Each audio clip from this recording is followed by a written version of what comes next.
पोखराको यो ठाउँमा एउटा पिकनिक भइरहेको हुन्छ र एकजना विदेशी युट्युबर द लस्ट जोनी भन्ने नामक द लस्ट जोनी साइकल लिएर त्यहाँ पुग्छन् र उनले पनि केही कुराहरू मागेर खान्छन्।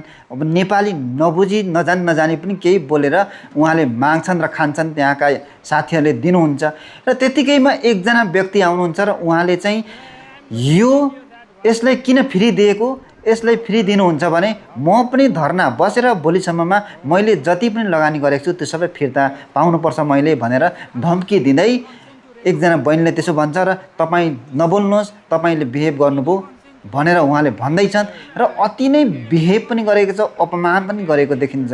यदि विदेशी पाहुनालाई र अरू कसैलाई पनि आफूले सत्कार सम्मान गर्न सकिँदैन भने अपमान पनि नगरौँ।